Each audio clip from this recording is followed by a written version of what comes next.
എല്ലാവർക്കും നമസ്കാരം. മലയാളത്തിലെ ആദ്യത്തെ ടാരോ റീഡിംഗ് ചാനലായിട്ടുള്ള മായ സ്റ്റാറ്റിലേക്ക് സ്വാഗതം. ചോതി നക്ഷത്രക്കാർക്ക് ഈ വരുന്ന ഫെബ്രുവരി 2026 എങ്ങനെയാണെന്ന് നോക്കാം. അതിലേക്ക് കടക്കുന്നതിന് മുമ്പ് പ്രൈവറ്റ് കൺസൾട്ടേഷൻ താല്പര്യമുണ്ടെങ്കിൽ ഡീറ്റെയിൽസ് ആയി ഡിസ്ക്രിപ്ഷനിലുണ്ട്, നോക്കാവുന്നതാണ്. ഇനി നമുക്ക് റീഡിങ്സിലേക്ക് കടക്കാം. ചോതി നക്ഷത്രക്കാർക്ക് ഫെബ്രുവരി 2026.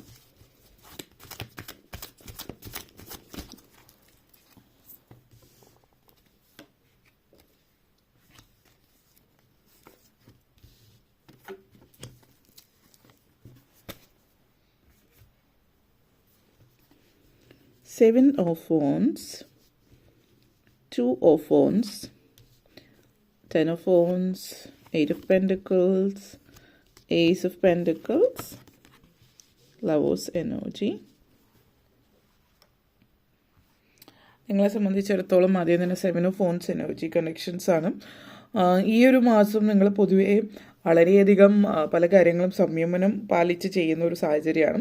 പൊതുവെ പെട്ടെന്ന് ദേഷ്യം വരുന്നൊരു സ്വഭാവമുള്ള ഒരാളാണ് നിങ്ങളെങ്കിൽ ഈ ഒരു മാസം നിങ്ങൾ പൊതുവേ ഈ വരുന്ന ഈ ഒരു മാസം മാത്രമായിട്ടല്ല, ദേഷ്യം നിയന്ത്രിക്കാൻ അല്ലെങ്കിൽ ആങ്കർ മാനേജ്മെൻറ്റ്, യോഗ, മെഡിറ്റേഷൻ പോലുള്ള കാര്യങ്ങൾ ചെയ്യുകയും നിങ്ങളുടെ വികാരങ്ങളെ നിയന്ത്രിക്കുന്ന ഒരു ഇതിലേക്ക് വരികയും ചെയ്യുന്ന ഒരു സിറ്റുവേഷൻ നിങ്ങളെ സംബന്ധിച്ചിടത്തോളം ഈ ഒരു മാസത്തിൽ സൂചിപ്പിക്കുന്നുണ്ട്.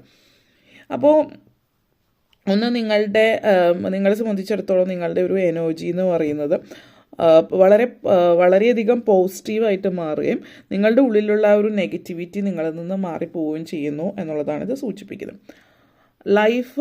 ലൈഫിൻ്റെ പേർപ്പസ് പലതും മാറുന്നു എന്നുള്ളത് നിങ്ങളുടെ ഉള്ളിൽ, അതായത് നിങ്ങൾ എങ്ങനെയാണോ ഇതുവരെ ജീവിച്ചു കൊണ്ടിരുന്നത് അതല്ല ജീവിതം. ഇനി നിങ്ങളുടെ ലൈഫിൽ ഒത്തിരി കാര്യങ്ങൾ, നിങ്ങളുടെ നിയോഗങ്ങൾ നിങ്ങൾ മനസ്സിലാക്കുന്നു എന്നുള്ളതാണ് ഇവിടെ സൂചിപ്പിക്കുന്നത്. അപ്പോൾ അങ്ങനെ വരുമ്പോൾ ജീവിതത്തിൽ പല മാറ്റങ്ങളും മൊത്തത്തിലുണ്ടാവുന്നുണ്ട്. കാരണം നിങ്ങൾ എന്താണോ ജീവിതം എന്ന് ചിന്തിച്ച് കൂട്ടിയിരുന്നത് ആ രീതിയിൽ, ആ ചിന്തയിലാണ് ഇതുവരെ ജീവിച്ചിരുന്നത്. പക്ഷെ അതല്ല ജീവിതം, ഇങ്ങനെയാണ് ജീവിതം, അല്ലെങ്കിൽ എൻ്റെ നിയോഗം ഇങ്ങനെയാണെന്നുള്ളത് നിങ്ങൾ മനസ്സിലാക്കുന്നത് കൊണ്ട് ജീവിതശൈലിയിൽ മൊത്തത്തിലൊരു മാറ്റം നിങ്ങൾ കൊണ്ടുവരുന്നുണ്ട്. അപ്പോൾ അതിൻ്റെ ഭാഗമായിട്ട് നിങ്ങൾ സ്പിരിച്വലി കുറച്ച് കണക്റ്റഡ് ആവുന്നുണ്ട്. അതുകൊണ്ട് തന്നെ നിങ്ങൾ കൂടുതൽ സ്പിരിച്വാലിറ്റിയിലേക്ക് അടുക്കുന്നു.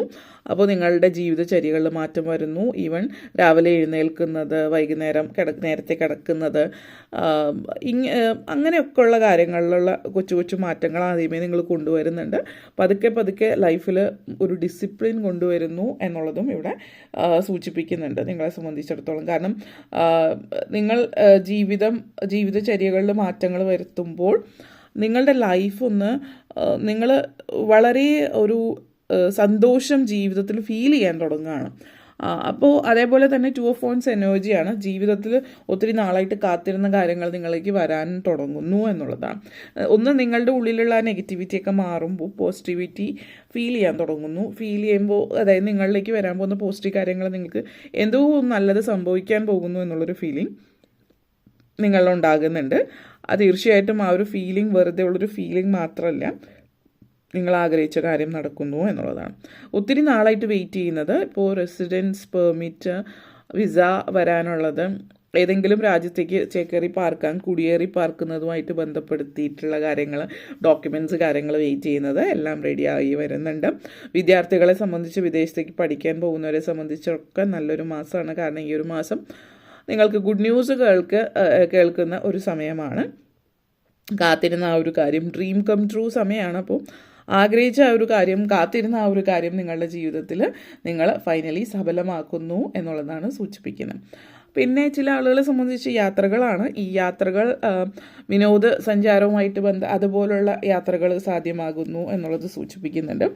വളരെയധികം ജീവിതം വളരെ ക്രിയേറ്റീവായിട്ട് മുന്നോട്ടേക്ക് കൊണ്ടുപോകുന്ന, എനിക്ക് കഴിവുണ്ട്, എന്നെക്കൊണ്ട് ചെയ്യാൻ പറ്റും എന്നുള്ളൊരു ചിന്തയിലേക്ക് കൊണ്ടുവരുന്നു എന്നുവെച്ചാണ് നിങ്ങളെ സംബന്ധിച്ചിടത്തോളം സൂചിപ്പിക്കുന്നത്.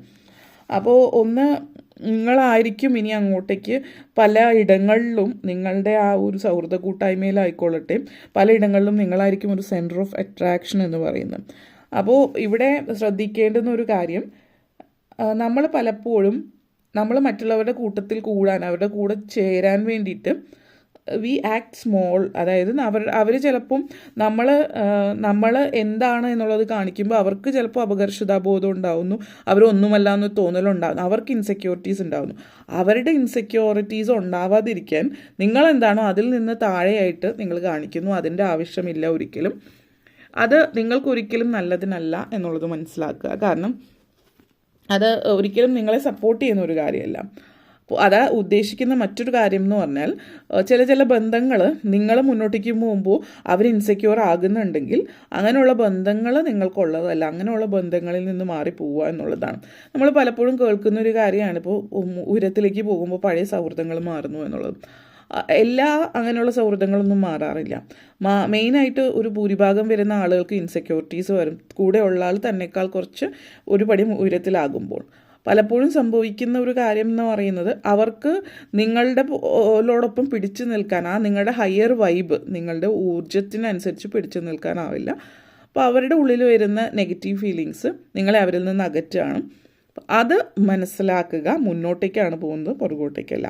അപ്പോൾ നമ്മൾ പറയുമല്ലോ, ജീവിതം ഒരു യാത്രയാണ്. യാത്രയിൽ ഒത്തിരി പേരെ കണ്ടുമുട്ടുന്നു. ചില ആൾക്കാർ അവരുടെ സ്റ്റേഷൻ വരുമ്പോൾ ഇറങ്ങി പോകുന്നു. നമ്മളുടെ അവസാനം വരെ കൂടെ ഉണ്ടാകുന്ന ആളുകൾ വളരെ കുറവായിരിക്കും. അപ്പോൾ അത് ആ ഒരു രീതിയിൽ ചിന്തിക്കുക. പിന്നെ യാത്രകളാണ് പലരെ സംബന്ധിച്ചിടത്തോളം യാത്ര ഒത്തിരി സന്തോഷം തരുന്ന ഒരു കാര്യമാണ്. പിന്നെ ലൈറ്റായിട്ട് യാത്ര ചെയ്യുക എന്നുള്ളത് കൂടി പറയുന്നുണ്ട്. പലരും ഒരിടത്തു നിന്ന് മറ്റൊരിടത്തേക്ക് പോകുമ്പോൾ ഇതിന് മുമ്പ് നിങ്ങൾ ജീവിച്ചിരുന്ന സ്ഥലത്ത് എന്താണോ അത് തന്നെയാണ് മറ്റൊരിടത്തേക്ക് കൊണ്ടുപോകുന്നത്. അങ്ങനെയല്ല, പലതും മാറ്റി പിടിക്കേണ്ടതുണ്ട്. അതായത് പ്രാരബ്ധക്കെട്ടുകൾ കൂടെ കൊണ്ടുപോകാതിരിക്കുക എന്നുള്ളതാണ്. ആവശ്യമുള്ളത്, നിങ്ങൾ ആവശ്യമുള്ളത് ഇല്ലാത്തതും കൂടെ കൊണ്ടുപോകുന്നു. ഇതൊരു നമ്മളെന്താ പറയുക, ഒരു മെറ്റഫോറിക്കലി പറയാവുന്ന രീതി. അതായത് നമ്മൾ ലിറ്ററലി സാധനങ്ങളെല്ലാം കെട്ടിപ്പറക്കി പോകുന്നു എന്ന അർത്ഥത്തിലല്ല, നിങ്ങളുടെ ഉള്ളിലുള്ള നെഗറ്റീവ് വിചാരങ്ങളും ചിന്തകളും കൂടെ അവിടെ കളഞ്ഞിട്ട് പോവുക. അതും ഒരു പ്രാരബ്ധക്കെട്ടാണ് എന്നുള്ളത് മനസ്സിലാക്കി. എയ്റ്റ് ഓഫ് പെന്റക്കിൾസ് എനർജിയാണ്. അപ്പോൾ വിദ്യാർത്ഥികളെ സംബന്ധിച്ചിടത്തോളം ഹയർ എഡ്യൂക്കേഷന് പോകാനുള്ള ചാൻസ് വരുന്നുണ്ട്, വിദേശത്ത് പോകുന്നതുമായിട്ട് ബന്ധപ്പെടുത്തിയിട്ട്. പിന്നെ നിങ്ങളുടെ നിങ്ങളുടെ ഉള്ളിൽ എന്താണോ നിങ്ങൾ ലൈഫിൽ ആവാൻ ആഗ്രഹിക്കുന്നത് അതായിത്തീരാനുള്ള ഒരു അവസരവും സാധ്യതയും നിങ്ങൾക്ക് ലഭിക്കുന്നു എന്നുള്ളതാണ്. നിങ്ങളെന്ന് പറയുന്ന വ്യക്തി പുതിയ കാര്യങ്ങൾ ട്രൈ ചെയ്യാൻ തുടങ്ങുന്നുണ്ട്. അതായത് നിങ്ങൾ പുതുമ ഇഷ്ടപ്പെടുന്നുണ്ട്, ജീവിതത്തിൽ ഒത്തിരി കാര്യങ്ങൾ ചെയ്യാനുണ്ടെന്ന് മനസ്സിലാക്കുന്നു എന്നുള്ളതാണ്. ഇത് പ്രായഭേദമന്യമുള്ളൊരു സാഹചര്യമാണ്. ഇപ്പോൾ നിങ്ങളിനി ഒത്തിരി പ്രായം 60 വയസ്സായിട്ടുള്ളൊരു വ്യക്തിയാണെങ്കിൽ കൂടിയും നിങ്ങൾ പുതിയ കാര്യങ്ങൾ ട്രൈ ചെയ്യാൻ മടിക്കുന്നില്ല. അതുകൊണ്ട് തന്നെ നിങ്ങൾക്ക് ഒത്തിരി പുതിയ എക്സ്പീരിയൻസ് കാര്യങ്ങൾ കാണിക്കുന്നുണ്ട്. അതേപോലെ പുതിയ ബിസിനസ് കാര്യങ്ങൾ ചില ആളുകൾ സ്റ്റാർട്ട് ചെയ്യുന്നു. അതുകൊണ്ട് തന്നെ സാമ്പത്തികമായിട്ടും നേട്ടം ഉണ്ടാകുന്നുണ്ട്. പുതുമ എന്നുള്ള ഒരു റിസർച്ച് ഇതിലേക്ക് വഴി ചൂണ്ടുന്നുണ്ട്. അപ്പോൾ വിദ്യാർത്ഥികളാണെങ്കിൽ അല്ലെങ്കിൽ നിങ്ങൾ റിസർച്ചിലേക്ക് പോകുന്നുണ്ട്, PhD ചെയ്യാനായിട്ട് പോകുന്നു എന്നുള്ളത്. ഓക്കെ, അത് സൂചിപ്പിക്കുന്നു. പിന്നെ ace of pentacles energy connections ആണ്. നിങ്ങളെ സംബന്ധിച്ചിടത്തോളം പുതിയ ഈ പറഞ്ഞ പോലെ ബിസിനസ് സിറ്റുവേഷൻ ആണ് ഇത് സൂചിപ്പിക്കുന്നത്. അതുപോലെ തന്നെ പുതിയൊരു സാമ്പത്തികമായിട്ട് ഉയർച്ച നൽകുന്ന പുതിയ എന്തോ ഒന്ന് നിങ്ങളുടെ ജീവിതത്തിലേക്ക് വരുന്നുണ്ട്. അപ്പോൾ നിങ്ങളൊരു ജോലി ചെയ്യുന്ന ഒരാളാണ് എങ്കിൽ തീർച്ചയായിട്ടും ജോലി കണ്ടിന്യൂ ചെയ്യുന്നു, സൈഡായിട്ടൊരു ബിസിനസ് ചെയ്യുന്നതാവാം. അപ്പോൾ പുതിയൊരു വരുമാന മാർഗം എന്നുള്ള രീതിയിൽ ഇൻവെസ്റ്റ്മെൻ്റ് ആയിരിക്കാം. അപ്പോൾ നിങ്ങൾ ഇൻവെസ്റ്റ്മെൻറ്റിനെ കുറിച്ചിട്ട് പഠിക്കുകയും മനസ്സിലാക്കുകയും ചെയ്യുന്നു, പുതിയൊരു ഇൻവെസ്റ്റ്മെൻറ്റ് നടത്തുന്നു. അപ്പോൾ അത് സ്ഥിരമായിട്ട് മാസത്തിൽ നിങ്ങൾക്ക് കുറച്ച് തുക കിട്ടുന്ന തരത്തിലേക്കുള്ളൊരു വളരെ നല്ലൊരു ഇൻവെസ്റ്റ്മെൻ്റ് ആവാം. അപ്പോൾ അതൊരു വരുമാന മാർഗ്ഗം എന്നുള്ള രീതിയിൽ നിങ്ങൾ സൈഡായിട്ട് ചെയ്യുന്ന ഒരു കാര്യമാണ്. അങ്ങനത്തെ ഒരു സിറ്റുവേഷനും ആവാം. വിദ്യാർത്ഥികളെ സംബന്ധിച്ചിടത്തോളം നിങ്ങൾ പാർട്ട് ടൈം ജോലിക്ക് പോകുന്ന സിറ്റുവേഷനും ആവാം സൂചിപ്പിക്കുന്നത്. ഓക്കെ, അതുപോലെ തന്നെ നെക്സ്റ്റ് ലവേഴ്സ് എനർജി ആണ്. അപ്പോൾ മാരേജ് സിറ്റുവേഷൻ കാണിക്കുന്നുണ്ട് ഇവിടെ.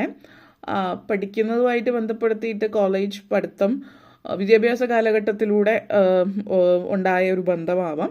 പഠിക്കുന്ന സമയത്ത്, ഒരുമിച്ച് പഠിക്കുന്ന സമയത്ത് പ്രണയം സാധ്യതയൊക്കെ സൂചിപ്പിക്കുന്നുണ്ട്. ചില ആളുകളെ സംബന്ധിച്ച് നിങ്ങൾ വിദേശത്ത് പഠിക്കാൻ പോയിട്ടുള്ളവർ അവിടുത്തെ മറ്റൊരു രാജ്യത്തെ വ്യക്തിയായിരിക്കാം നിങ്ങൾ വിവാഹം കഴിക്കാൻ പോകുന്നത്. കാരണം ഒരു വലിയ അന്തരം നിങ്ങൾ തമ്മിൽ, അതായത് സാമൂഹികമായിട്ട് ആളുകൾ പറയുന്ന രീതിയിലല്ലാത്ത ഒരു അന്തരമല്ല. ഇപ്പോൾ നിങ്ങൾ വേറൊരു രാജ്യത്തായിരിക്കും നിങ്ങൾ പ്രണയിക്കുന്ന വ്യക്തി, മറ്റൊരു രാജ്യത്തെ വ്യക്തിയായിരിക്കാം. അല്ലെങ്കിൽ നിങ്ങൾ തമ്മിൽ മൊത്തത്തിൽ ഒത്തിരി വ്യത്യാസം ഉണ്ടാവും. സാമ്പത്തികമായിട്ട്, അല്ലെങ്കിൽ നിങ്ങളുടെ ഫാമിലിയിൽ വിദ്യാഭ്യാസപരമായിട്ട്. ഇപ്പോൾ ഒരാളുടെ ഫാമിലി വളരെ എഡ്യൂക്കേറ്റഡും മറ്റേ ആളുടെ അത്രയും എഡ്യൂക്കേറ്റഡ് അല്ലാത്ത, അങ്ങനെ പല പല തരത്തിലുള്ള വലിയ അന്തരം സമൂഹം കൽപ്പിച്ച് നൽകിയിട്ടുള്ള അന്തരങ്ങൾ കാണിക്കുന്നുണ്ട്. എന്നിരുന്നാലും ഇതൊരു വിവാഹത്തിൽ കലാശിക്കുന്ന ഒരു സാഹചര്യം നിങ്ങളെ സംബന്ധിച്ച് സൂചിപ്പിക്കുന്നുണ്ട്. ഓക്കെ, അപ്പോൾ ഇത്രയും കാര്യങ്ങളാണ് പറയാനുണ്ടായിരുന്നത്. നിങ്ങൾക്ക് വീഡിയോ ഇഷ്ടപ്പെട്ടു എന്ന് വിചാരിക്കുന്നു. ഇഷ്ടപ്പെട്ടുവെങ്കിൽ ലൈക്ക് ചെയ്യാനും ഷെയർ ചെയ്യാനും കമൻറ്റ് ചെയ്യാനും സബ്സ്ക്രൈബ് ചെയ്യാനും മറക്കരുത്. എല്ലാവർക്കും നന്ദി, നമസ്കാരം.